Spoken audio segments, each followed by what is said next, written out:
Et bonjour à tous, c'est FanelF4 et aujourd'hui nous nous retrouvons pour le vidéo test de Wario World. C'est un jeu qui a été édité et développé par Nintendo, c'est de la plateforme jouable uniquement en solo, de difficulté relativement simple et disponible sur la Nintendo GameCube. Présentation de l'histoire. Après avoir amassé une montagne de richesses qui garde jalousement à l'intérieur de son luxueux château, l'infâme Wario va voir sa tranquillité dérangée par un joyau ensorcelé qui va être la cause de tous ses malheurs. Enfoui discrètement parmi toutes les richesses, la pierre précieuse, maudite, va subtiliser tout le butin de notre anti-héros et servir de portail à une myriade de monstres qui vont envahir les environs. Évidemment, le cupide Wario ne peut pas ne pas réagir. Et c'est sans perdre un instant qu'il va partir à la recherche du joyau noir afin de récupérer son pactole. Débutera alors une chasse au trésor mouvementée, entrecroisée de phases de combat, de plateforme et de réflexion.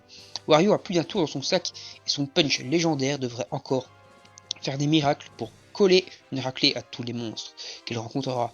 Notre héros dispose de nombreuses attaques ou nombreuses séquences d'action. On devra ainsi corriger massivement tout un tas de monstres comme dans un bon vieux beat'em all des familles. Genre que Treasure maîtrise à la perfection. Au programme des coups maîtrisés par Wario, on retrouvera la possibilité de donner des enchaînements de coups de poing, de coups d'épaule dévastateurs ou encore de réaliser des attaques rodéo incroyables après un saut pour écraser ses ennemis. Le gameplay de Wario. Une fois un monstre assommé, on disposera d'un petit laps de temps pour l'attraper, le balancer sur ses compagnons et le faire tournoyer en l'attrapant par les pieds ou bien lui infliger une attaque de type marteau-pilon.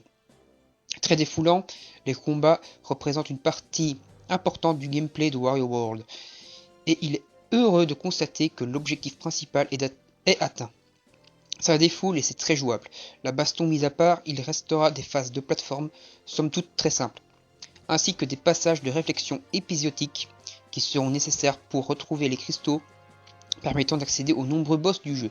Ces petites séquences souterraines sont d'ailleurs assez bien fichues. Jamais trop difficiles, elles permettent de varier le rythme des événements tout en obligeant le joueur à se creuser un poil plus la tête. Alors, les notes, on va parler des notes. Donc, la maniabilité, moi je lui mettrai 20 sur 20.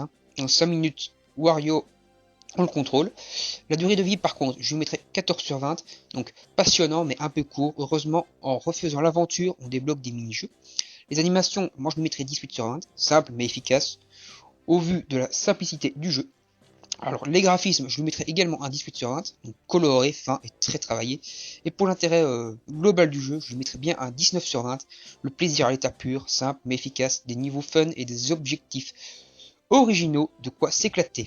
Alors, pour ce qui est de mon avis personnel, moi je vous dirais, Wario n'est autre que le Mario que j'attendais à la place de Sunshine. Très fun, mais un poil trop court à mon goût. Il est parfait pour occuper vos soirées. Allez, salut tout le monde, j'espère que cette vidéo vous a plu, que j'étais directement au but.